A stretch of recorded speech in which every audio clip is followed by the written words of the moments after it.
This episode of the podcast is brought to you by Promises Behavioral Health. If you're struggling through the pains of alcohol or drug addiction or a mental health disorder, now's the time to seek the help you need. Let this be an opportunity to get back on track and get back to finding the real you. You're not alone, and Promises Behavioral Health is here and they can help.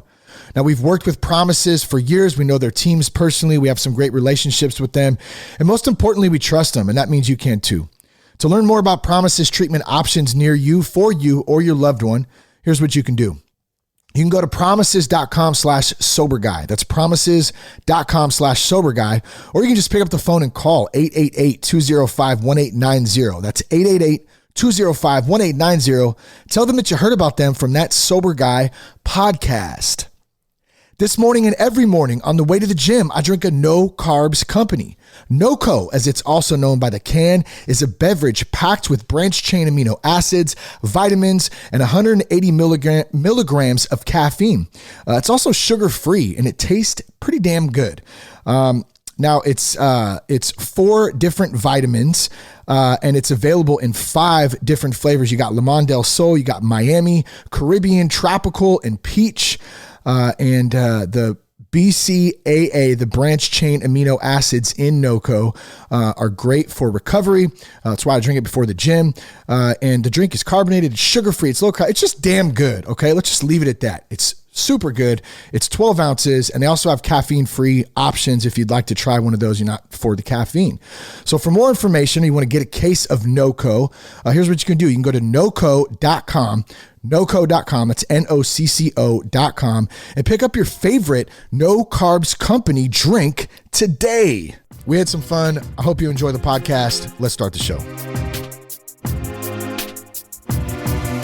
I'm super pumped. It's been like 2 months since I've been able to record anything. It's been a weird, crazy time. It's good to be back on that Sober Guy podcast. I got 2 of my best homies, Mark Serritella, Dave Buckner here joining the podcast. What's up, fellas? How are you? Doing great, actually. Yeah. What is good, Shane? Glad to be here. Yeah. I'm glad you both are here. I needed some help with this. It's been a weird last few months. I know everyone's in just this weird state right now. I mean, there's a lot going on. The Jess is like she's a teacher. She's a hairstylist. She's a mom, a wife, and we're all cooped up in the home. And man, but at the same time, there's a lot of shit to be grateful for. I just got out of a meeting that was awesome. So just trying to stay plugged in, get back on the Sober Guy tip, keeping me dialed in. What's up with you two? Let's start with Mark, dude. What's up, Mark? How are you? What's going on with you? Well, you know that I'm a big fan of your podcast. That's where we met, is me listening to it. So I saw you weren't doing anything. I was like, well, if there's gonna be any new one, I guess I'll just go on. Proactive. Hell yeah. Yeah, I'm good. We're talking recovery. How's my life or how's recovery, or both? Whatever you want, man. Okay. Life is good. Life is good down here in LA. The last time you were down here, my walls were horrible. Now I painted my place, and I just finished. I see it looks nice in the background. I know. Thanks. I just finished today. I'm stoked. And I'm 44 years old. I got a selfie ring, so things are good, dude. Hey. There's production budget, and so you saw my Rambo podcast. I was excited how that came out. Yeah, that was great. I'm sorry. First Blood, Rambo, First Blood Part 2. Yes, and then, I never noticed the jackhammering guy. Also, no, yeah, the 2 guys running a jackhammer in the film. Hilarious. Just it seems like that movie, they just went with take one every single time. Like, we got it, it's fine. Just go. That's what it really felt like. It's like so I've been thinking about that for about 2 years, about doing it, and because we watched it.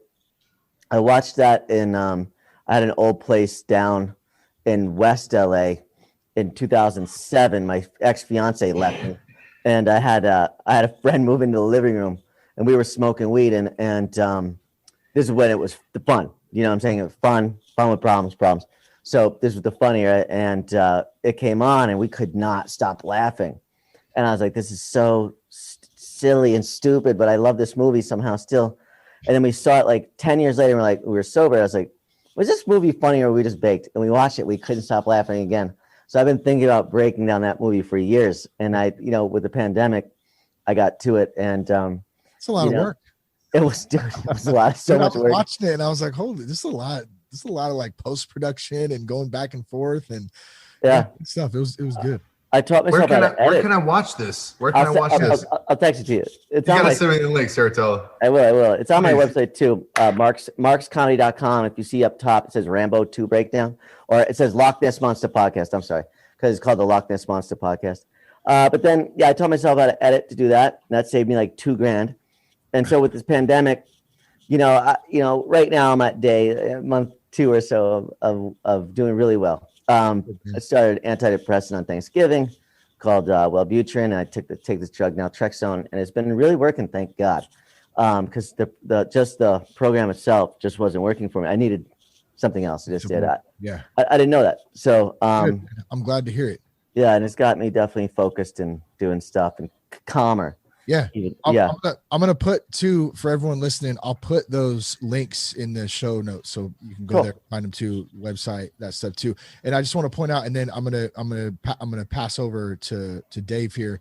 It's crazy how, when you and I met, Mark, and I mentioned this to you before, I kind of you kind of reached out to me and I felt like I was kind of helping you along the way, dude. And then boom, that's the beauty of like fellowship, friendship, recovery, whatever you want to call it, encompass it all together.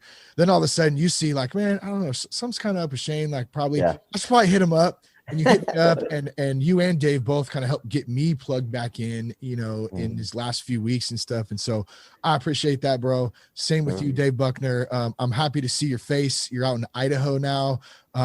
Really good to have you back on the podcast too, and just shoot the shit. So what's up with you, man? What's going on? Oh, bro. Well, aside from moving out of California, which I've never lived. I mean, I've been on tour, I've been on tour for like 10, 12 years, whatever. And so I've been everywhere. I've been in Helsinki, Finland in the middle of winter. So cold's nothing, anything new to me. Yeah. But it is different when it's, right outside your house and, you got to kind of deal with all the day-to-day of just, you're not just like walking from a tour bus to a venue to a hotel or whatever like that. I actually have to take the trash out, get the mail, all the mundane shit that we do, and in the snow. So it's a little different, but it's really cool. We're really stoked on the place we found up here. And yeah, man, I mean, we're just rocking and rolling up here. So oddly enough, man, last time I was on your podcast, I know I talked a lot about working this program called Refuge Recovery, which is a Buddhist-based, mindfulness meditation thing. And since then, right around March of last year, I kind of came back into working a different program of recovery. So I'm still working a program. I mean, I'm working this program, which by some of the rules of the program, I'm not allowed to disclose what it is, but I go to these meetings and, do these 12 things that, we do in this program. And so, but, I don't want to break the rules. So I don't want to, say the name, out loud. But I kind of came back into it. I'm doing a lot of it over Zoom, which is a total blessing because it's just, I mean, dude, one of the blessings of this whole screwed up situation of COVID and the pandemic and all that, and the lockdowns and not being able to leave the house is that it opened up this whole new world, which has strengthened my program of recovery tenfold. And I'm just that much stronger now in it. And I consider myself blessed, and I'm definitely grateful that, because I could have went the other way. I mean, COVID's a fucking bum out. Lockdowns are a bum out, dude. You're stuck in your house with all your family. You can't go anywhere. And, a lot of people are going the other direction, man. Turning towards booze and substances or, damaging, destructive behaviors. And that's not what I'm doing. I'm doing the exact opposite of that. So, that's just kind of where I'm at with it. And, yeah, man, I'm happy to be here with you hanging out, dude. It's been a long time. I know it has. And I think that, that's a part of it too. Just staying connected. There's the fellowship aspect of it. The meeting I was in earlier, someone brought up the triangle, and so I'll just kind of leave it at that. But unity, service, and recovery, right? The three kind of pillars of that. And sometimes I jump, like I'll have one and then the other one's a little off, or vice versa. Or so I feel like, man, I'm really thankful for like the fellowship part of it and the unity part of it. But sometimes like the spiritual part of it is like, just, man, it can jack my ass up sometimes. And I think even one of the things I brought up to you guys the other day, I said, man, like this spiritual relapse component of it, right? Like I had hella people hitting me up, like, and hitting my wife up too. Oh man, did Shane relapse? Like, is he cool? I noticed he's not doing a podcast. Like, what's going on? I'm like, no, I'm good. I'm just taking a break, you know. I'm fucking good. And it really hit me in the last couple of days. Like, I've really been going through, I think, like some sort of like spiritual like relapse in a sense, where I just been like, it's kind of a case of the fuck it's. There's some anger involved. Some, like Mark, you mentioned it's being cooped up, you know. Dave, I think you said the same thing. I don't know, man. It's a crazy time. We gotta stay vigilant in this time. I think that's a good word, like showing up to meetings, like staying plugged in.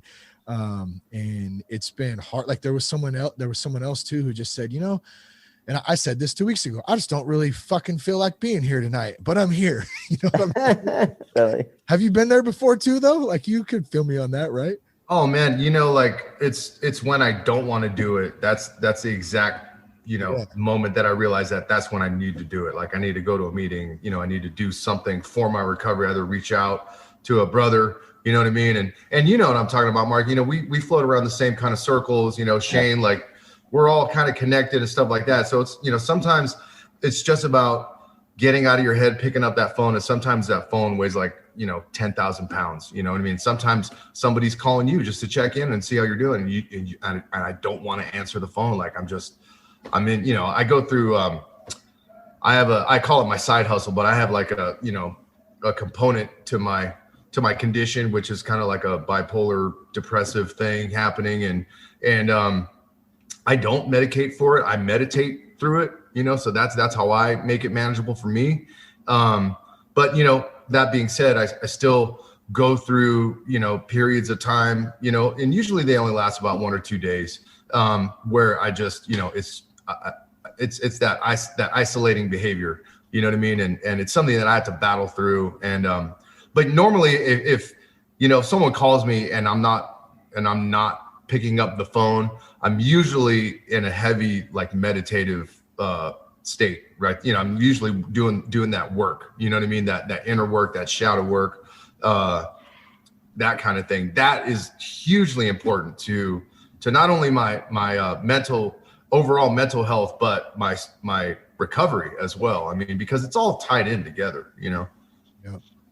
Yep. Chances are I'm taking a dump if you call an item. Just for the record. Sorry, Mark, what were you going to say?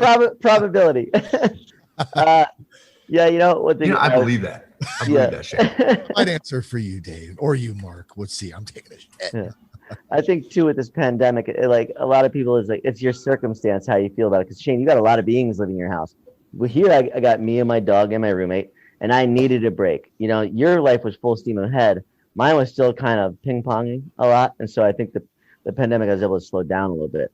But with yours and with the kids and everything in there, and it's regional and stuff, I could see where different thing. I mean, clearly I want to be out of the house. We have a show planned this weekend for the first time in a while. I did a couple in November in this lady's backyard. It's really nice. It's actually set up for it. Sounds, I mean, in normal times, you're like, this is what? It's like the stage is in a garage and her backyard slopes up, and then we had 80 chairs, and it's between two, I guess you would say mansions. It was like between two mansions that were falling apart. So I don't know, but we sold them out, but now we're finally LA's opening again. So we have shows this weekend I'm stoked about. But we're talking about, you know, Dave, you're talking about isolating, because yesterday has a little bit of funk. And let's say in the program of recovery, there's a certain large book with certain stories in the back. I opened up the so I opened up the book and I read a story in the back, and I really related to it because I was kind of getting in an isolated funk for about an hour or two, and that's not a good place for me to go, you know, or anyone to go actually. But I opened it up, and as soon as I got done with the story, and we were in a meeting of sorts yesterday, Shane, and we read that story. Actually, I selected it for a meeting that I run in a certain program of thing, but And then I started doing that today. It's just these stories, and then I just got another one where the guy who ran that meeting was in last night's, and he started day with reading a story in the back. So just relating to people, I think that gets me out of the isolation for sure. Yeah, hell yeah, because the isolation thing, man, is a big one. Like getting, even in, like you said, there's, kids and my wife and everyone's here. I still find myself isolating, even if I know this may be a dumb example, but even like, okay, I was mentioning I'm putting in floors in my daughter's room in the evening times, and I started on over the weekend, and like even that is like isolating time for me where I can go in there and shut the doors and put some, but it's at the same time, it can be good. It just kind of depends on like where my mind is at. So I have to try to put, like, I was listening to like Tool the whole time. Right. And Nice. and I love Tool, you know what I'm saying? But I have to be careful on what I'm putting in, because it gets me kind of in like an angry mood, versus, I don't know if you guys like Charlie Crockett. Like I've been on some Charlie Crockett, it's like kind of, he's got that old school country vibe. I think he's from Texas, but he's a little more chill, a little more mellow, a little more Jess hates it, so I turn it up really loud sometimes. turn it off. But I just got to be careful, man, because I can isolate too, and I can be around people and still isolate. I guess that was the point I was trying to make, because it's just all up in this weird ass cranium up here that doesn't stop running sometimes, Yeah, I think that feeling alone in a room full of people, that's sort of the nature of the condition of people like us. You know what I mean? It's because I identify with that. Absolutely. Yeah. And man, like, I could be in a party, full of people get together. Not that there's any of those going on right now because because of the pandemic. But I mean, we're doing the responsible thing and staying home when we can, only going out for certain things. I'm wearing my mask and doing all the things, you know what I mean? And but yeah, when looking back on, when I do remember like what it was like to hang around other people in person, those feelings are absolutely real for me. Yeah. You know what I mean? Oh yeah. Yeah. In the end too, I was just like, just like alone in a room full of people, but then I would just take whatever I got and just like ran back to my room. Like I would leave where I was and go back to my place, so I'd have it to myself. Do you know what I'm saying? Like, I didn't want anyone around, because then they might want they might want what I had. I've been there too, brother. Yeah, absolutely. Yeah. It's like fucking Smeagol, dude. You like, just leave me alone. I'm gonna go back to my garage and just sit in my garage and do all the drugs by myself. I'm not sharing. Why would I ruin this with having a girl around? That's what I guess that's the problem part. I guess the resolution of the story. How about that? I want to mention one thing. So I've kind of switched a few things up just with like the format of the podcast, whatever you want to call it. I really want to, I almost feel like it's almost like a relaunch, kind of a new chapter, I guess is probably a better way to put it. I put on the website, if you go to thatsoberguy.com, there's a little button on there where you can record a voicemail. So anybody can go on there now and ask a question. You can leave a comment, and then what it does, I think it gives you 90 seconds, and it'll email me the voicemail. And then if we do this again, or if I have guests on or whoever, you know what I mean? We can go through and listen to some of those questions or some of those thoughts or some of those funny comments. And we can kind of, give our thoughts on it. We can share a little bit if we relate to it. Hopefully maybe there's someone, I think I said this a long time ago, just leave me a message that just says, fuck you. And I would just love that. It'd just be awesome. But yeah, I just wanted to mention that if you want to leave a voicemail on there, feel free. At soberguy.com as we kind of move forward with that. But you guys think that's a good idea too? I just want to invite, I want people to get, and it's hard to answer the emails sometimes. I don't like writing. Sometimes it's it's always great to hear people's voice, then you can kind of get involved and that kind of stuff too. Yeah, because sometimes go ahead. No, I insist. You first. No, you go. Because when you have to read, and sometimes you're like, you gotta pull out your glasses, like, Let me see what it says right here. I got these glasses. I like those glasses. There's no lenses. There's no lenses. We call those reality specs. We call those reality specs, homie, back in the day. Yep. We used to do that with you remember those little black glasses you get at the liquor store called Mad Dogs, and they had colored lenses? Oh, yeah, bro. Yeah, we used to pop those out and just wear them like with the plastic frames. Reality specs. Boom. That reminds me of Rick Vaughn from Major League. Remember the black glasses? Of course, yeah. Where they Marcus kind of look like his too. Great movie. But yeah, man. It's Shane, I think that's a great idea with the voicemails, and then you can use them as as a bit, like fodder for what to talk about during the show, or just something like, oh, I'm going to play a voicemail from so and so, and that's cool, man. You never know what you're going to get, and the cool thing about that is you can screen them out, so you're not just you can screen all the crazy, you know what I mean? Yeah. Well, we might even have to play some of the crazy ones too. I'm sure we'll get some. Of course. We're all crazy, right? We're all a little bit crazy together. I think that's what makes it fun. Yeah, absolutely. Yeah, hell yeah. So what else is going on, man? I love this kind of just off the cuff, just good combo. It's just good. Man, dude, I gotta say, I don't mean to sound cheesy and shit right now, but like my spirit feels like happy right now, bro, and just it feels like it's refreshed a little bit and like replenished, and it's 10 o'clock at night on a weeknight right now, and I don't know, man. There's something about just being with homies and being able to talk, I think too, man. That's been huge. I can't wait to go to an in-person meeting again sometime too. I gotta say, or a concert or a comedy show. Like, I mean, anything, you know what I mean? Like, that's gonna be great too. Yeah, I think that too. Like you text when you like, today I got a meeting and I at the end of this meeting I have a commitment. And then I got your text. I go, oh, and I was like, remember I left you a message. I go, I'm physically tired. But as soon as I was like, this is the night we're doing, I go, all right, let's rock. And then instantly your energy comes back and you're physical. Because I was only physically tired from a couple long walks with the dog and doing in the house, and I've been exercising a lot. But then as soon as we were ready, I go, oh, I'm fine. And plus, Bucky, what it's like, and you do, Shane, you play these shows at night, so you can. This is the time of night I usually come alive anyway. Yeah, it's 10 o'clock, especially with stand up. It's like I'm most mentally sharp at 10 p.m. Yeah. So it's good, dude. I'm right there with you, dude. It's I think being in rock and roll, like I chose the perfect life path for my even growing up all during school, right? I hated getting up for school. Like I would never really mentally wake up till around lunchtime anyway.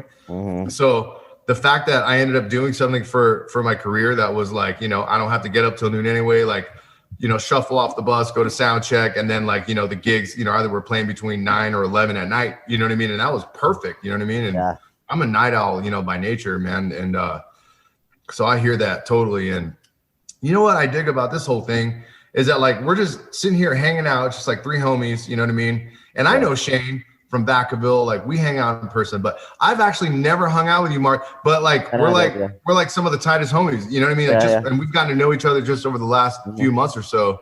And it feels like we know each other. Zoom. Yeah. I know that I listened to your guys' podcast too, when you had Bucky on the first time, because once you said Bucky, because you were on the first time talking about refuge recovery. I remember that. And I think, were you talking about it in Santa Monica at one point as well? Was there a thing, was there one that was happening in Santa Monica, or did I look it up online after you talked about it? There was one in Santa Monica. That could have been it, because I was going to there's a meeting down in Venice at the main center, down there, and I think there's one yes, that was it. Yeah. Yep. Off of Lincoln Boulevard right down there. Yes. Didn't we go? We went to one. When you and I went down there. That's right. I just remembered that. Was that in the Venice one, or which one was that? Yeah, that was it. Yep. Yeah, right off of Lincoln, right there at the center. Didn't Mary help us? Mary was in there. We went to the Against the Stream spot on Sunset. We met Mary from the back of the Refuge book. Yeah. That was cool, man. Yeah, that was cool. So that book, they also have a book in Refuge, that program, and it also has stories in the back of the book. Similar to other programs of recovery that have stories in the back of their book.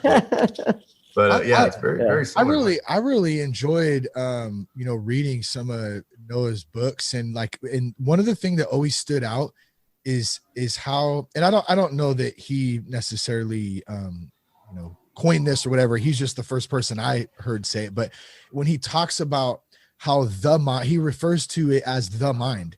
It's separate. It's like a separate entity versus my heart versus my spirit, because my mind, or the mind, is just so crazy weird and just jacked up thinking sometimes. And then we start taking shit personal, right? Why are you having those thoughts? Why are you acting like, why'd you say that? Why'd you hella critical of ourselves? That's one thing that's always stuck with me. Even through all, through everything, I guess. And I kind of fall back on that. And then I get that quick reminder, oh, wait a minute. You don't need to take that shit so personal, Raymer. Like and I can kind of give myself a little more grace. Whereas before I would just beat the shit out of myself for days, weeks, however, it would ruin my whole time. You know what I'm saying?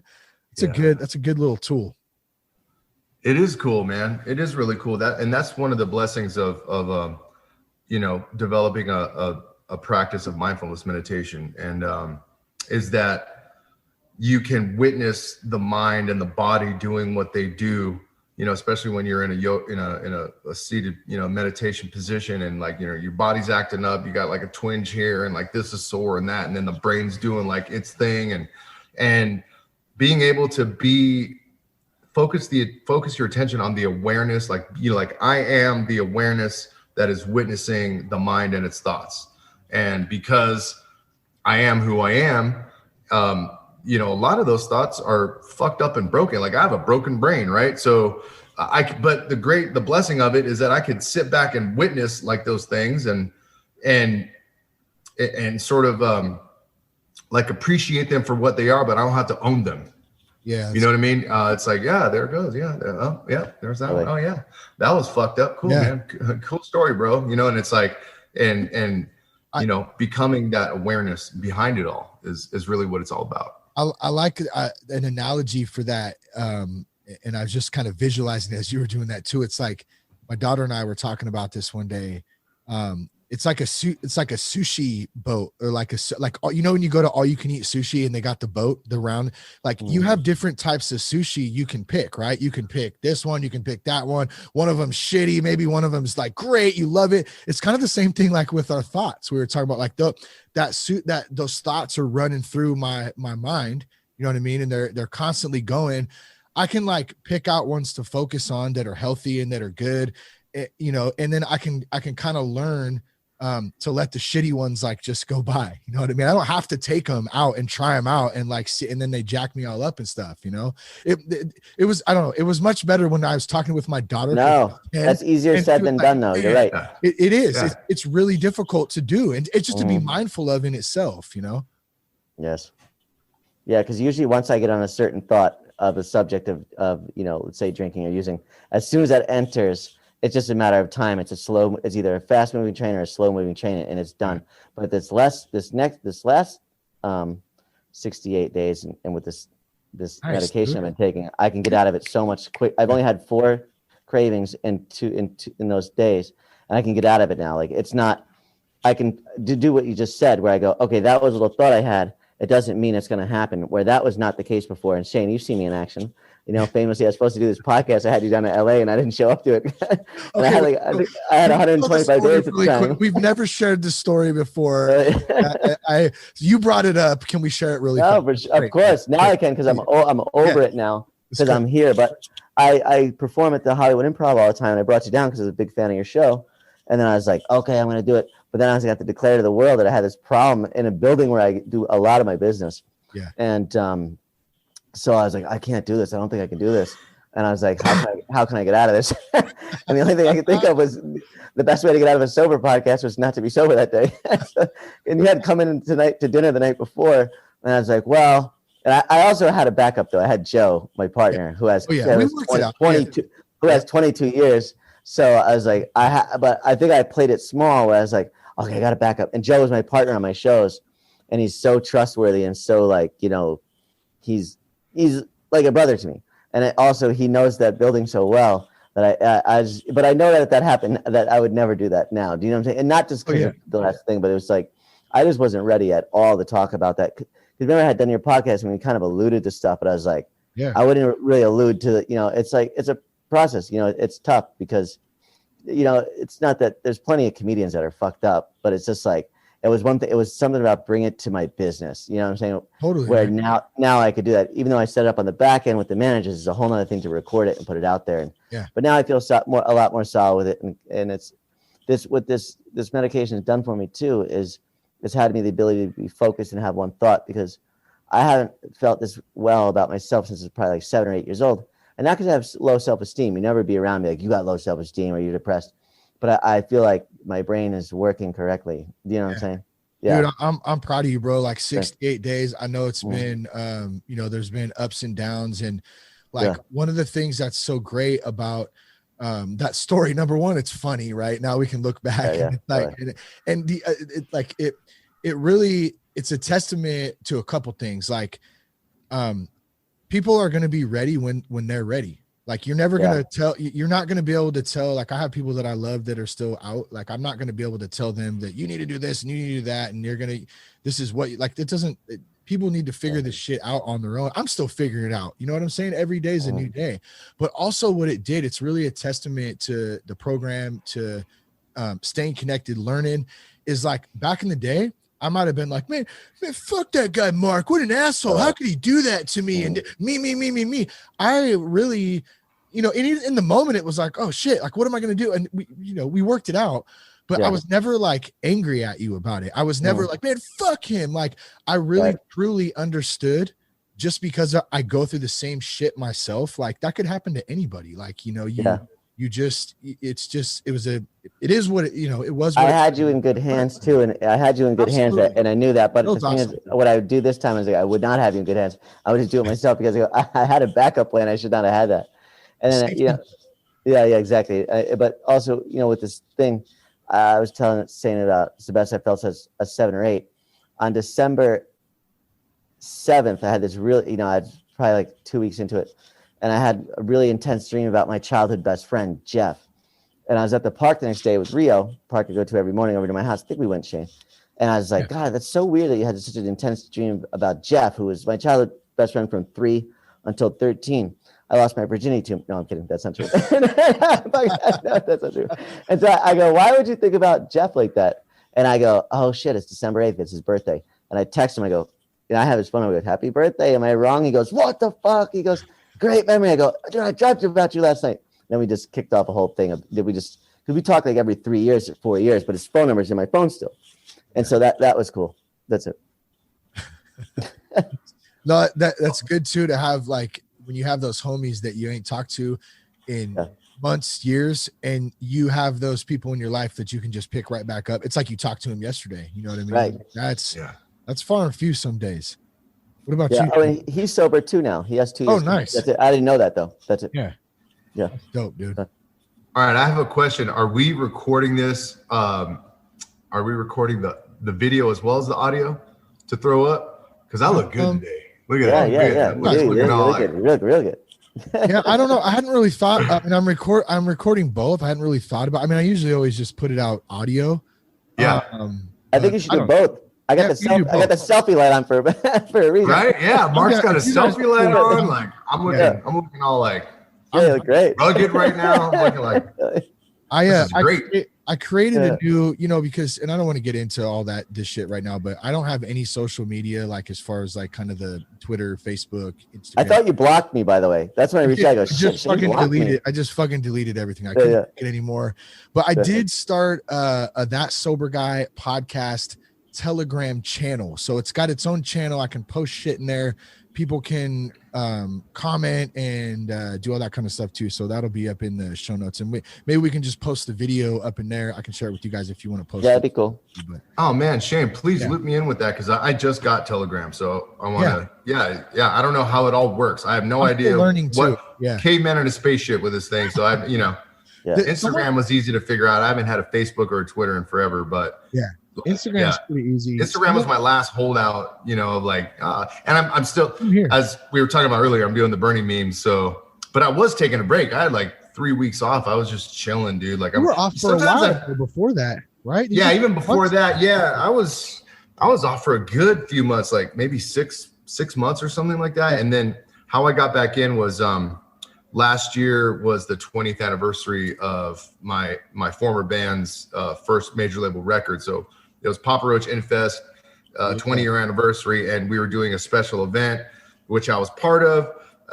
And so it was kind of important for me to get back on my socials to kind of like promote that and like be looped in on all that. And then I just kind of hung around, all summer and with everything happening, it was a good way to. How did that feel, bro? 20 years. Like, I mean, I remember when that shit dropped, and it was, those were for me, those were some of the funnest times as like a young man, like dumb kid, like just rocking out at Three Oaks, dude. And then like, I don't know, dude, those were some fun. 20 years, bro. Is that hard to believe it went by that fast?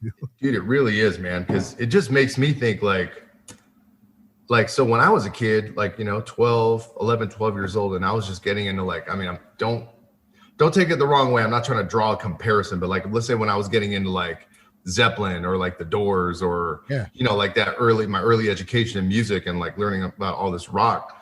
And that was only like, 15, 17 years back, from my age at the time. Right. So I look back now, I'm like, oh shit, like our first record, it was a huge record. Like that's 20 years ago. Like we're way beyond that now. Like, we're like 3, 4, 5 years past like the music I was listening to that I thought was like quote unquote classic rock. You know what I mean? And now here I am with this record that's like 20 years old, and it's just. I think I know why. I feel a little bit old, but I think I know why things don't feel like it was that long. It is our cell phones. Because it's ended boredom. Because 17 years back then felt like 75 years now. You remember being so fucking bored in the dentist office? You'd be like in the lobby, like, oh, I'm gonna kill myself. If someone circled the highlights magazine, hidden pictures, your like month was ruined. But now with our phones, we're constantly distracted. Time is moving faster because 20 years does not. I graduated college 20 years ago. Well, no, I graduated in 98, 22 years ago. It does not feel like from. That's half my life now I think about it. From 76 to 22, from whatever, what am I trying to say? From 76 to 98 does not feel like 98 to 2020. It just doesn't. Yeah, I agree. There's so much stuff to do. Even now, like I come home from, I can't even consume all the good things on TV that I want to watch. Basketball. I have Sling, HBO, Netflix, Amazon Prime, my cell phone. I can ride the back of my dog to the park. No, but there's so much to do now. Time just moves quicker. I feel like. I feel like everyone's like attention spans are hella short too. Like mine is short. It's really hard to focus on stuff because you're right. There's so much stuff. Mm-hmm. There's so many different things that we're distracted by or that we're doing. I'm a fan of Sling, by the way, too. I have the $30 plus the $10 sports package. Yes, of course. Hockey. I've been digging on some hockey lately, man. I'm so glad there's something on. I kind of gave up on football, and I still love the A's, man, but they just piss me off. Like every year they let me down, and then all this crazy stuff with the season was weird this year. So I've been kind of numbing out on a little bit of hockey, which has been good to disconnect. But do you have a squad? Right, so much stuff. What's that? Yeah, there's so much. Do you have a team in hockey? You know what, man? Okay, Bay Area, Northern California, you would think, Sharks fan. Like, I mean, I don't mind the Sharks. Cash and I was walking him to school actually a couple weeks ago, and he was going to school at one point a few weeks ago. Totally different story. But I said, hey, bro, so let's watch some hockey tonight, man. He's like, okay, Dad, that sounds fun. And I'm like, I don't really like care for the Sharks. Like, I don't know. They're just like, whatever. Not really like huge not hating on San Jose, folks in San Jose. Love you guys, whatever. But I was like, why don't we just pick a team? Do you want to pick the team? And he's like, yeah, Dad. And I said, all right, well, I love Christmas Vacation and Chevy Chase and Clark Griswold. Like, he was a huge Blackhawks fan. So why don't we do the Blackhawks? I like Boston. Like, Boston's like old school, like they're hella tough. So the Boston Bruins or the Sharks. And he's like, how about the Boston Bruins, Dad? I go, okay, cool. We're Boston Bruins fans. So that's awesome. Some Boston, man. Yeah, that's my team when I was a little kid because I'm from Albany. I was a huge Bruins fan. Cam Neely, Ray Bork. Actually, you saw it in the Loch Ness Monster podcast. Yes, that's right. One of that Cam Neely, Ray Bork. Yeah, they kick some ass, man. They're hard. I just like that old school kind of hockey. So, Yeah, man. Hey, Mark, what was that? You had a banner hanging up in your house, right? That you just took down when you repainted. Yeah. What was that again? That was for the Loch Ness Monster podcast with Bobby D. Austin? We don't deep dive, we deep dive. This week we're breaking down 1985 Oscar winner for Best Picture, Rambo First Blood Part 2, my favorite fucking movie of all time. So it's for Loch Ness Monster podcast. I've been thinking about it for literally 2 years, but then like with the pandemic, I just slowed down. Actually, hold on, let me get this thing. You guys talk. I'll be right back. I'll show you this thing. I'm bringing this shit up right now. I'm trying to find it. Let's see here.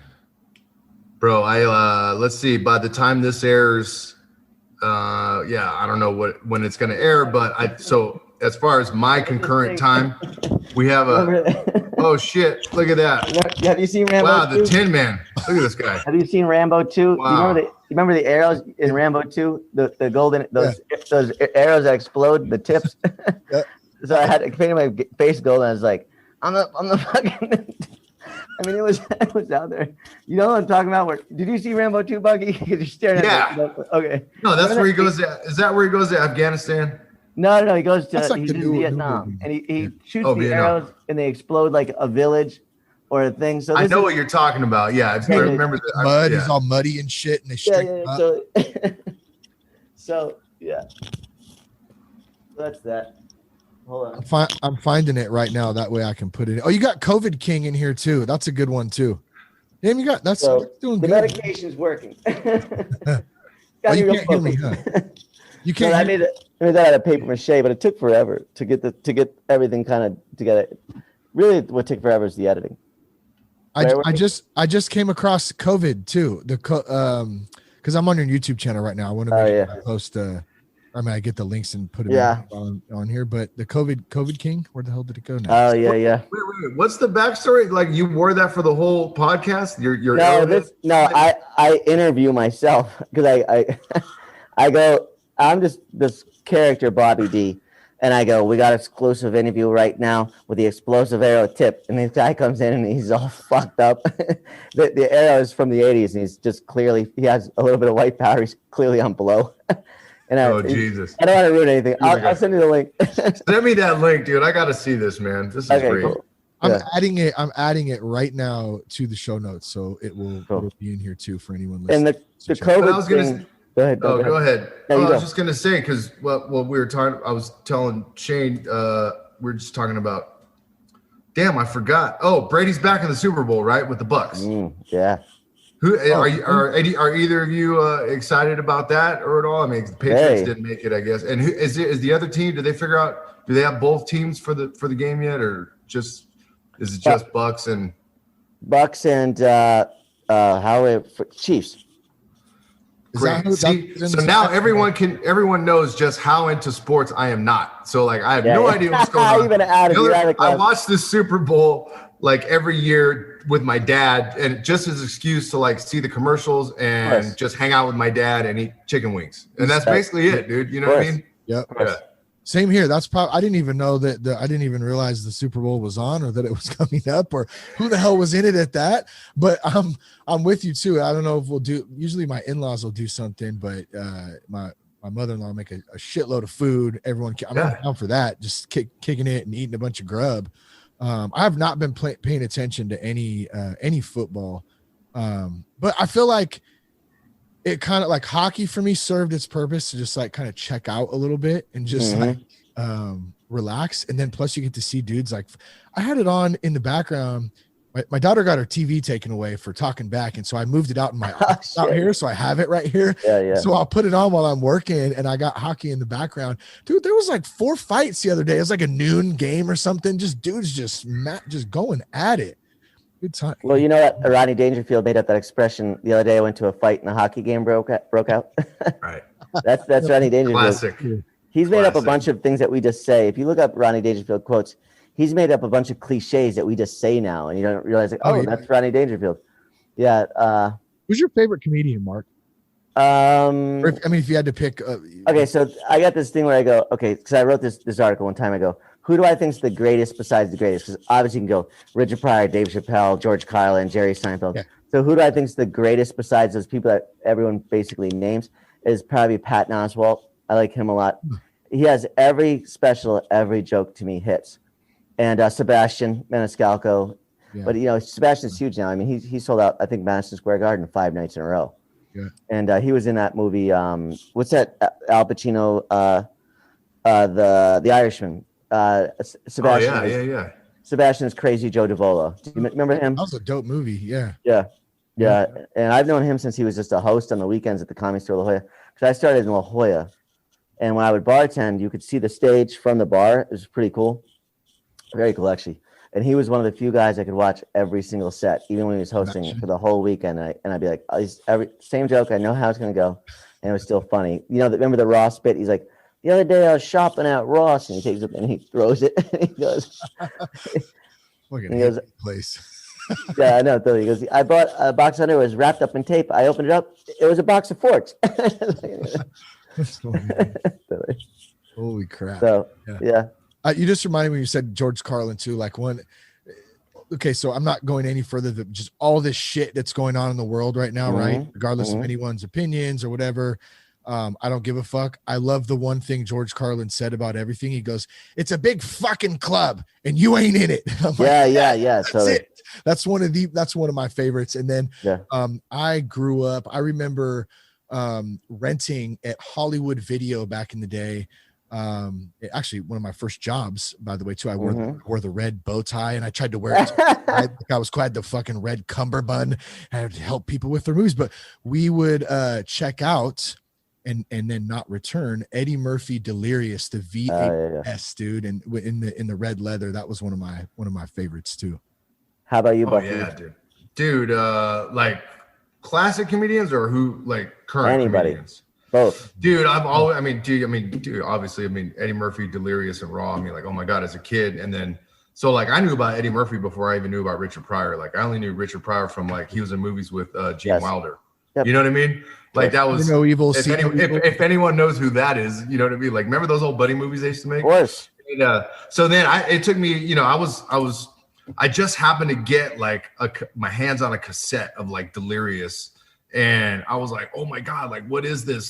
He's like talking such like, it's so dirty. Holy crap. You know what I mean? And then I found out about Pryor. I'm like, oh shit. You know what I mean? Like mind blown. I'm like, that's the same guy from the movie with Willy Wonka. Like, that's crazy. But obviously Carlin, right. All the ones you name, and the Chappelle is obviously one of like the current, like he's like GOAT, right? But let's see, like Hedberg, you know what I mean? Mitch Hedberg. I just want a big Hedberg run, yeah. Man, like Hedberg was just, the thing about Hedberg that really, really did it for me was that he, in such a simple way, like just flipped your reality. Like basically just his bits, the way he would structure his bits, like, you know what I mean? Like, I don't have a girlfriend. I just know a chick who would be really mad if she heard me say that. You know what I mean? Like, like his whole take on like what comedy is and like what it is, like, like taking thing like, what is it? Appliance Naming Institute, is another bit I love. And then like how many bathrooms you have in your house, you know what I mean? All that. My son's getting some ice out of the thing, out of the fridge. But Donnell Rawlings, dude, I know Donnell. Dude, yeah, no Donnell. Yeah. He's dude, I saw him, like we just went to the Comedy Store a couple years. Was it Raymer? Did we go out? Was that me and you that went? No. I forget who I was with. Yeah. But we went and he just like showed up and like unannounced and like did a set and like murdered, bro. Yeah, like I had no idea. He kills, dude. Yeah. And then obviously, just like this comedian, Mark Serritella, maybe you heard. You know what I'm saying? Kind of funny. No, it's cool, man. I got a couple of friends like, that are comedians like you, and Craig Gass is a good friend of mine. And, I love Craig. Guys are all just, I love having like funny motherfucker ass friends, dude. Like it's always, just always good for a laugh, dude. You guys just to hear your whole, like to know you guys like as as homies, and just to get to be more familiar with like how, like the thought process, like how you guys process shit and like how that comes out, how I like all this trash goes in and then it metamorphosizes into comedy, some funny shit that you can like share with people. Is Well, like mad respect. Yeah. At first, when people are like, how do you write comedy? And I don't do it. Hey, good. Hey, come here, bud. You guys want to say hi? Of Say hi to course, my of kid. course. What up, dude? What up? You can't. Oh, there it is. What's going on, dude? That's Bond. Yeah. Hey, you don't mind if I'm using your game headphones right now? Those are That's that bottom. sick, bro. And by the way, you're on a podcast right now, officially. Nice. So look for it on YouTube. Yeah. Tight. How old is he? He's 11. Cool. Yeah, he's 11. What's he into? What is it 11-year into nowadays? Oh man, dude, like, I mean, obviously, like he plays a lot on his PS4. He hangs out with his friends on Discord. What is that? See, that's what I'm talking about. That's the thing. Like, as a guy, like, without having what's Discord? I don't even know what that even is. Discord is like another social media app type thing, and I got to really watch that shit because like it could get creepy. But like, right, he's only allowed on private servers where it's like only his friends, like a small network of friends, and they don't let. It's not. There's no like public. He's not allowed on any public servers, and I'm always like hawking his stuff to see, you know, like. I hate to be like that guy. Like I'm like his own. I'm his own personal FBI guy, his own CIA agent. You know, right there. I'm like, what are you looking at? What are you looking at? Who are you talking to? You know, and making sure. That's good. It's good. So cool. But that, and then what else did he do? He was in the school rock band, and he's a amazing singer. Like, just FYI, like he kills it, dude. I'll send you some videos of him doing. I have some videos of his Black Sabbath show that they did at School Rock. Yeah, he's got pipes, dude. It's weird because like dad's a drummer, and then he ends up singing. And it's funny because Jacoby from Papa Roach, Jacoby Shaddix, he's a singer, and his son Jagger is a drummer. That's so funny. Like it's like you know what I mean. Because he reminded me of Jacoby because of his hair. When he brought him in, I go, oh, he looks like Jacoby. Yeah, that's funny. Cool. Yeah. Totally lost my train of thought. I was gonna say something. I must not. You were asking. We were saying about writing too earlier. At first, when I first wrote, I go, whatever makes you angry will make the crowd laugh because they can relate. Even the tiniest thing, whatever that may be. And then, you know, I don't write from that. I still can access that, but I'm not as angry as I used to be because I'm older. You have less testosterone. But at first, it was all like, people like, you're like an angry Seinfeld. I'm like, yeah, I'm very angry guy. I like the Mitch Hedberg joke, by the way, too. He goes, people ask if he used to do drugs. I used to, but I still do too. Do you do drugs? I used to, but I'm blowing it. Whatever the fuck. I know the bit though, dude. Yeah. He goes, someone goes, would you like a frozen banana? You go, would you like a frozen banana? You go, no, I'd like a regular banana. So later. So yes. I don't know. Those one-liners. Or what about what about his bit where he goes, oh God, what's the thing about wine? Where he goes, he does this whole flip on wine where he's like, oh God, I can't remember about grapes, how they like, fuck it, I can't remember, but he turns it into like, he's like, I don't want an apple because eventually it'll be a core. He's like, you don't turn something down because of what it's going to be later. I think he's talking about getting fucked up. Actually, he's talking about why do you drink wine? Because like, aren't you like worried about the hangover? Don't you hate the hangover? He's like, yeah, but the first part and the middle part are great. That's he's like, funny. I don't not eat apples because at the end they're gonna be a core. He's like, you know, like. So do you guys have? This is why I'm not a comedian though. FYI. I just blew his joke, and I've heard it 100 times. Do you guys have Sirius Radio, XM Sirius Radio at all? I do in my car. Because they have right now. If you go on the Sirius app or in your car and you search Mitch Hedberg, they have a 2-hour audio documentary of his life and with all his friends talking. I've listened to it 3 times already. So if you type into the search bar, Mitch Hedberg, let me see if it's still on here. Because it was really interesting. Mitch Hedberg. Mitch Hedberg on tape. A Hedberg oral history. It's on Sirius. And it is, it's 2 hours and 6 minutes, all about his life and how he wrote his jokes and his friends talking about him. So if you're a Hedberg fan, that's definitely. I just found it for you too. I saw this wino. He was eating grapes. It's like, dude, you have to wait. Is that the one you're talking about? That's the first. Yeah, that's one. And then he transitions from that to talking about how he drinks. But then people ask him like, "Don't you hate the hangover?" And then it's a whole continuum of jokes. But dude, Hedberg was like, so like Carlin. You know what I mean? Like Carlin was so great at like, especially later on, like his later stuff, just like exposing like reality for the absurdity that it is, right? And like Hedberg did all that with like half the footwork. Like within like 3 lines, he could just poke a hole right through your reality and be like, boom, you know what I mean? And that's what I appreciate about Hedberg, because he was just so simple. Like everything was so clean. Like, you know what I mean? Like, I don't know. Why is it that artists are so just self-destructive and have issues with addiction? And because you're taught it's going to be fun. I'm just looking at Mitch Hedberg's death, right? He OD'd, multiple drug toxicity. I'm looking at the obituary area. Former cocaine and heroin. He was found dead in a hotel room at the Westminster Hotel in Livingston, New Jersey. Let's see, formally announced April 1st, 2005. So I didn't know this. Some were led to believe it was an April Fool's joke because people thought that he would do something like that. But dude, it's so crazy. Like how many artists that we've lost to addiction, you know what I mean? And obviously just people in general, how many people we've lost to it, but it's fucked up, and it's crazy. I don't know why it haunts artists, especially. You can also sleep it off too. The thing is, like, a lot of jobs you got to be there at 8 a.m. So there's a lot of jobs that ask you to go home. If you're drunk, they're like, you got to go home, and you show up to a comedy show drunk, and they're like, all right, drink a coffee, then have a Jack and Coke and get the fuck up there. Damn. And people will same with rock and roll too, man. Yes. It's like, you could do basically anything you fucking want as long as as long as you are on fire, like on stage, you know what I mean? Selling like, tickets, you're not bringing, and selling tickets. But like, if any of those, there's like that saying, the show must go on. It's kind of unwritten law, I think, in the industry. It's like, you could do anything you want as long as you are bringing it, as long as you deliver on stage, you know what I mean? And that's unlike many other jobs. Like, not your average 9-to-5 job is going to allow you to show up fucked up to work, you know what I mean? Yeah. But in the entertainment industry, it's almost, it's almost encouraged, you know what I mean?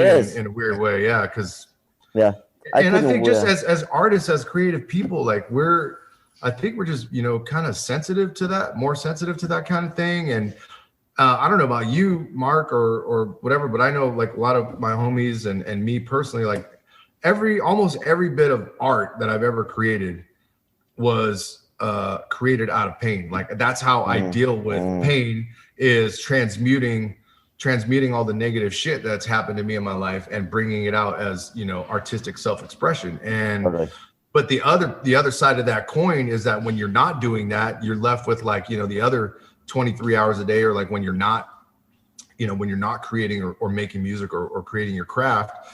And we have all these feelings that we don't know how to deal with. And what sometimes there's like trauma from like childhood or just like everyday kind of things. And so a lot of times, that's when the substances come in, and like the drinking. And then not to mention, like when you're a rock star, dude, like you go, like you're going to gig, you're playing a gig every night, and everyone who's hanging out with you backstage, like that's like their one big night, maybe for the week, maybe for the month, maybe for the year. So they want to go hard. They want to drink as much as they can, do all the drugs, whatever. But like for me, it was just Tuesday.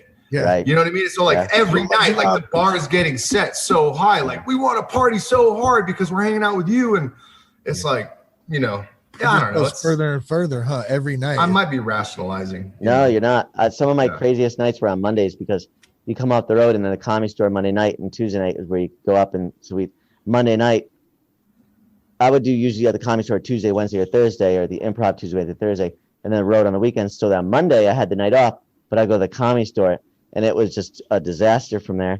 And also, you just can't wait. When you're watching it, you go, I can't wait to be this crazy. I couldn't wait to have a problem.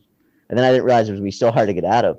Because in the movie, it's just like a little 10-minute, like there's like, it's up, and there's a little downfall, and then it goes back up. That little downfall, you're like, oh shit, this is taking me years to get out of this, And you don't think you think it's going to be this little, like, there's going to be like cameras around you and shit. You don't think you're going to be laying on the couch with your muscles atrophying, You go, oh, look at my arm. This is not my arm anymore. This is like the arm of a 13-year-old. Who was it that I mentioned? I've been listening to Tool lately, and there's a sample. I don't know what album it was on. It was on Shuffle, but there's a sample of a comedian. I don't know if it was Carlin. I can't remember who it was, but he's talking about. He goes, he's talking about how you think drugs and alcohol are bad and this and that, and he goes, I want you to go grab every fucking album that you own that's great music and throw it in the trash, because every one of them, they were high as shit on. He's just talking about how, because I do think there's some truth. I'm not advocating doing drugs. Of course. No. I'm just saying there is something, especially for me back in the day, about marijuana that brought out like a certain creative element to it. You know what I mean? And I think I do believe that. I don't, that was the fun with problems, because it was fun. I was talking about the thing that was so many years ago now, when I had that, was laughing about the Rambo First Blood Part 2. That was in 2007. So it's like, now it's like, it's not 2007 anymore. I don't know if you guys noticed. Right. Well, you're talking you're talking like 13 years on, 14 years. 2007. You thought about doing it? Is that what you said? Or I missed that. No, that's when I first saw the movie and was like, it came on TV and we couldn't stop laughing about how corny it was. We were still enjoying it and enjoy Sylvester Stallone and Rambo. Who doesn't like Rambo? But every scene was so over the top and corny that we couldn't stop laughing. And then we saw it again 10 years later, and we were like, was that just because we were stoned? And then we watched it sober, and it was still as funny. So, that was And by the way, Shane, that was Bill Hicks. Oh, it was Bill Hicks. Yes, Bill Hicks. I know, also one of my favorites. He's like one of my all-time favorites. Dude, go. But I mean, I think just to touch on that topic, it's drugs and alcohol. I think as far as the creative process is concerned, it's there is something to be said for it. But like at first, like it works, like it opens those channels. Like it's kind of like a quick shot to access those parts of our brain that are like, our inhibitions are lowered, like maybe our thought, like the doors are open, when you're high on whatever it is that you're getting high on, dude, it's like you're thinking in a different headspace. So a lot of times, like, it's easier to access that creative thing, but it's just a shortcut really. And then at a certain point, like it stops working. That's the thing. Worth it. Yeah, it's not at least for me. Yeah, you know what I mean? Because like, I drank and did drugs for a long time, and I made records, writing music. I never like recorded albums on drugs, but I did, well, maybe a couple songs. There was a couple, but for the most part, like when I was, working like in the studio, like I was sober, like, cause I wanted to be on top of my game. But when I was creating, like, I was like, like tipping the bottle or, doing whatever other things that I had access to. And it did work. Like for a while it worked, you know what I mean? But then when it stopped working, it really stopped working. And that's when the consequence, and there, not to say that there wasn't consequences the whole time. Cause when I look back on it, there were times, nights when, oh shit, like, I fell and like busted my lip open, or like XYZ happened, or I got in a fight with this person, or, blah, blah, blah, yada, yada, yada. Right.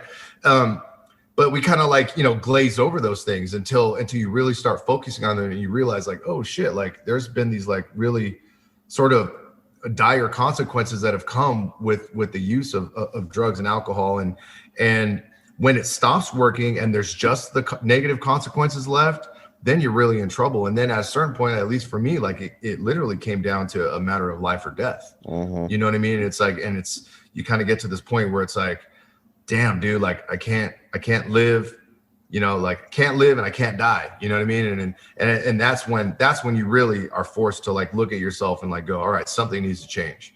And nowadays, like I realize, like I can access the same parts of my brain for the creative process that I did when I was using or drinking, but it's through meditation, it's through like breath work, it's through like heavy, like this kind of thing. But there's a lot more work involved. You have to put the work in. I mean, and you can get those doors to pop open, man. And then you're like, oh yeah, I'm gonna do this, I'm gonna do that, whatever. It's just that drugs were the shortcut. It's the easy way. It's the easy way to get that door open. And then, but they stop working. Yeah. And long term, if the end game is success, long term you'll be much more successful doing it in a happy way. Like maybe there's some explosive things, and then you can be real creative, right? And then you can be real creative, and if you're completely out of control, you're gonna get to the gig and you're gonna blow it because everyone's gonna fucking want to be around you. Oh, absolutely. Something's gonna happen at the gig that you're not gonna be invited back to the next one. So long term success, it doesn't work. I remember you saying that too, that you did, you felt like your comedy was a lot better when you were sober. Like, Oh you yeah, were for sure. more on point, you were more sharp. Yeah, like you, definitely. obviously now you're kind of sacrificing maybe some of the social anxiety, or if there's other stuff going on there, I don't know. Like, Yeah, I don't have that. It's specifically comedy too, because you have like loosen up a little bit, right? you have to talk into a microphone. It's so, and you're alone. So it's like drinking. Drinking always happened after for me, for the most part. You know, like, of course, a couple times I slipped into it before. I mean, you know, always, but for the most part, really early on, because especially you hear just your voice amplified, and the first thing that happens to you when you're drinking is you're slurring. So even if I'm just slurring a little bit, I can hear it. Now I'm too self-conscious to perform, but you know. But it's Do you remember your first joke, Mark? no, but I know one I still do in my set, which is my third joke, was the fake boobs one, where I'm like, girls, stick with the boobs you've got. I've never taken off a girl's shirt and been like, these just won't do. You put your shirt on and get the hell out of here. I go, every time I'm ecstatic, even if there's only one, as long as it's a big one.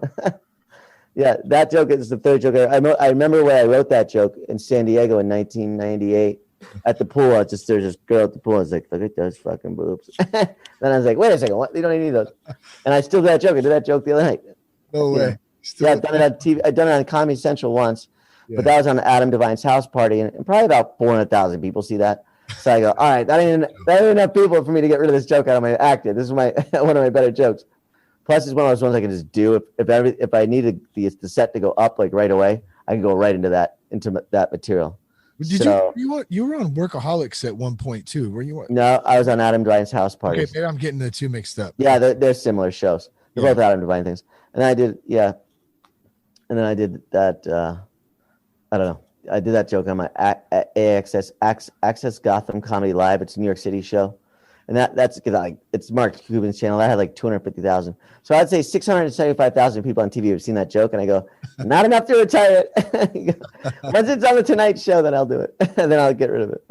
Well, what about this, Mark? I mean, like, I don't know what it's like for other comics see the same kind of thing as like musicians do, but do certain jokes, like you're saying, like that joke was like, exposed to, a bit, at 600,000, that's a lot of people, right? So you figure if any of those people come to your show, like, wouldn't that almost like be like, it could be like one of your like greatest hits or whatever. Like, that's a hit joke. I'm going to do that joke. I mean, like there's certain songs that we would play. We're like, that's we got to play the hits. You know what I mean? Where I think some comedians always want to do like new material all the time, but then there's the ones who go like, no, dude, I have some like hit jokes that I can like, it's like, you got to play the hits, Jim Gaffigan has his Hot Pocket joke, and he does it at the end. He'll come out and do it as the encore. Jim Gaffigan's Hot Pocket, what I'm talking about? So but he comes out and does his hits after the set. He comes back out and does them. Now, I'm not comparing myself to Jim Gaffigan. And also there's going to be plenty of crowd. Let's say people have seen that fake boobs joke before, who've come to the show at the Hollywood Improv or something, but there's going to be 80% of the audience who haven't heard it before, and the laughter is contagious. So they'll laugh at people's reaction to like, oh, here comes the joke, and I'm going to laugh at the thing. So it's and plus you can, there's an old stage trick for theater in New York City. Those people that do the same show again and again, sometimes 3 times a day, is you can switch up the movements and make it feel fresh. Like just the movements, like which way you're facing or things like that. And kind of like jamming on a song, dude. It's crazy, man. Yeah. We could take the same song and like flip it a certain way, like, or we'd leave like certain areas of like certain parts of songs like open to like jamming, so that we're like, all right, for these like 16 bars, like we're gonna do, it's just open, so like let's just catch what I'm doing, you know what I mean? And like, see, dude, it's show business, baby. What's up?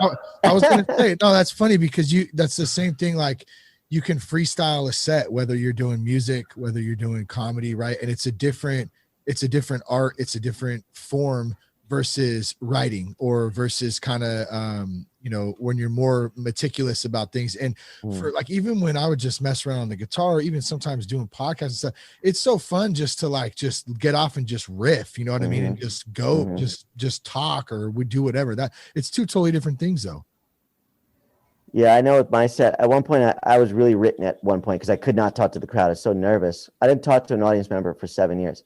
But then at 1 year, I just, instead of writing jokes, I wrote down like on January 1st, I go, what do I want my act to be like? I go, all right, I want to do a mix of written jokes, talk to the crowd, improv, back into my written stuff, jokes, improv, back. So I consciously like wrote out instead of what I wanted my act to look like instead of the jokes themselves. Yeah. Because I do a ton of improv on stage now too.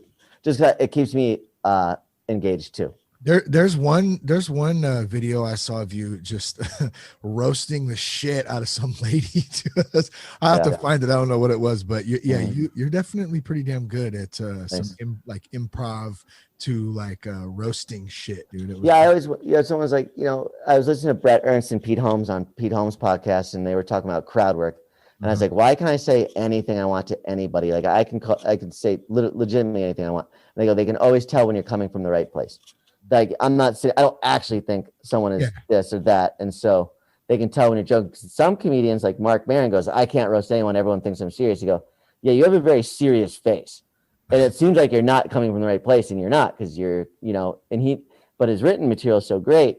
Yeah. But when he starts talking to the crowd, they take him serious because it seems like he is he's coming from a serious place. But with me, I think they could tell, for the most part, that I'm just fucking around. Yeah. Or that, yeah. Do you get a lot of hecklers, Mark? I mean, like, how is it like? What's that? Yeah, is that just part? That's just part for the course, right? Like, they got a heckler. People go, I'll fuck with this guy. Heckler's face. No. And everyone thinks they're funny, right? Everyone wants to be like funnier than you are on stage. Yeah, they can try that, but it doesn't go well. Yeah, but yes, for sure. Yeah, I was attacked on stage once recently. I got the video of that up too. Like some drunk kid just jumped on me on stage and I threw him back in his seat. Just kept performing. It's like, then he got thrown out. Were you trying to tackle you? Yeah, he tried to jump on. He was all fucked. I was the first comic too. Him and his friends got thrown out. His friends were like, dude, we got thrown out. I was the first comic. He actually apologized to me the next day because we had a mutual friend. And I was like, I know what you're doing. I go, so whatever you're doing, you need to stop, because whatever he was doing, he was drunk and high on coke. And he tried to take the stage by force. And he was so thin that I just picked him up and threw him into his seat up to the stage. He landed perfectly because I wanted to bury him into the table. Oh yeah. But this is where it's important to be sober too. Because that night I had nothing in me, not one Jack and Coke. Because sometimes I'll have one Jack and Coke and go up. But if you have anything go wrong on stage, even if you had one, then now the managers think you had one, he had two. You're both kind of at fault. But when you're sober, you're ready for. If something goes wrong, it's not going to be your fault. And I remember getting off stage being so thankful that number one, because even if I had one, I probably would have put him through the table. Do you know what I'm saying? Like Roadhouse style, because who doesn't want to do that? You know what I'm saying? But something within me when I took him, I was like, oh, and he did land perfectly into the seat, and so it was, yes. But yeah, people want to heckle you sometimes.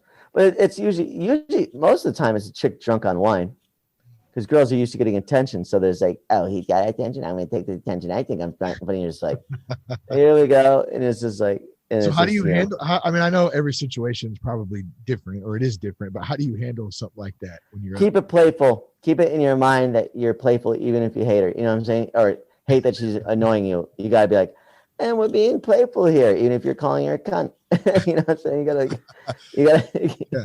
Take your 20 box wine out of here, lady. Yeah, exactly. Totally. Yeah. And realizing it's a comedy show. But if they're really disrupting the show, then you handle it in a different way, I guess. But that's what security's for too. Any club that's really worth its weight in salt will have security give it to someone who's truly disruptive of the show.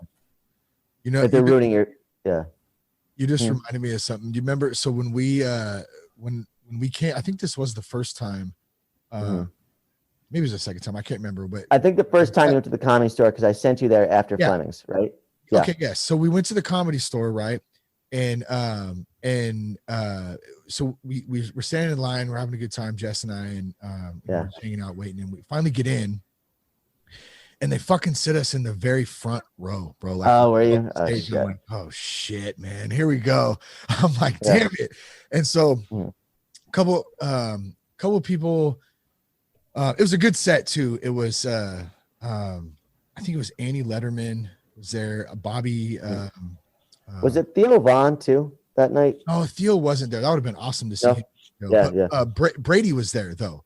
Oh, cool. Yeah, of course. And it was, and so here's I've never told this story before. Actually, now I think about this is great. So we're sitting there, and no one's fucked with us the whole time, right? And so I'm like, okay, God, thank you. Like, I just want to have. I'm like, you're nervous. I know, God, to hear the of course, shit, whatever. And so we're sitting there, and Brady comes up, and I can see he's scoping out the front row, and I'm like, gosh. Right. And so he comes up and he's like, yeah, what are you doing, bud? I don't even remember exactly what he said. He goes, oh, how's that cocaine, huh? How's that cocaine? I guess I was chewing my gum hella fast, probably because I was nervous. Shit. I'm of course, yeah. Chomping on my gum. He's like, oh, yeah, coke you doing? I'm like, how does he know that I did cocaine before? Like, what's going on here, man? Yeah. It was fun, man. It was a good time. But you know, probably looking for it. Oh, yeah, he's a good dude. I've talked to him a couple times, just through messaging, whatever. Solid dude, seems like, man. But it was a good set too. But never want to sit in the front row ever again, bro. I don't like that. I know, like in the back too. Yeah, hang out back there. Yeah, in the shadows for sure. This is fun, guys. I appreciate you guys coming on. It's good times, man. Good stuff. Yeah. Dude, thanks for having us, man. This is cool. Definitely. Yeah, we already did over an hour. It's almost an hour and 15 minutes, man. This is good stuff. Just shooting the shit. What do you guys think, man? You want to wrap this thing up or what? Sure. Yeah, I could use a little sleep. Yeah, I think that was a cool hang, guys. You know what I'm saying? Definitely. Let me know when this comes out. I'll retweet it to my and Facebook it and whatever else there is. Instagram it. Yeah, we'll do all the things, man. Thank you guys, man. I appreciate you guys. I just want to say too, I appreciate you guys reaching out. And connecting. And how crazy is it that even that we're doing the podcast right now too, but like we just kind of linked up, you know what I'm saying? Yeah, totally. Yeah. Almost small world accident, but yeah, it's really, really freaking cool, man. So, any last words, you two, Mark, Dave, what do you guys think? Well, maybe check out my website, markscomedy.com. If you want to see that Loch Ness Monster podcast, it's one of the tabs on there. I just created it. Yeah. And that's it. And, I don't know. Looking forward to seeing you around this week and some of the places that we might see you. Me too, man. Both of you guys. Absolutely. I have absolutely nothing to promote. So it was cool hanging with you. And if any of you watching or listening know who I am, I'm on Instagram. You guys know where to find me. And that's about it. Oh, and check out. You know what? Check out my Bernie album covers. That's what I got to promote right now. Hey, perfect. I just did a run of like 15 of them. They're fire, bro. They're fire. Check them out. They're on your Instagram? They're on my Instagram. Okay, I want to check them out now. What's the Instagram? Oh, it's Rock Buddha 333, RCKBDHA 333. Cool. On Instagram. Yeah, check it out. Sweet. All All right. right. Well, yeah, I'll if you want to follow the podcast too, Telegram at That Sober Guy Podcast. It's on the website as well.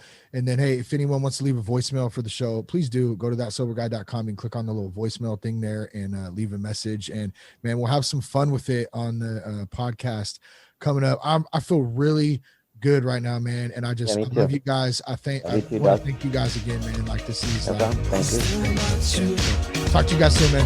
Later, Later, guys. See ya. So keep my head on straight. I've been trying to keep my head on straight.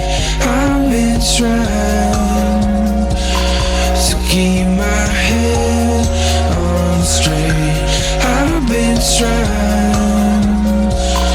to keep my head on straight.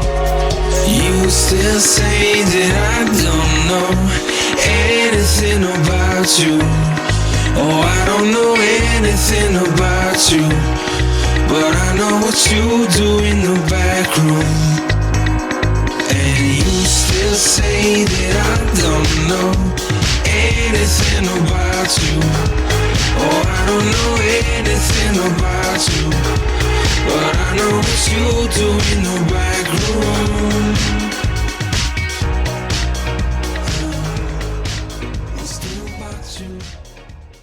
If carrots got you drunk, rabbits would be fucked up.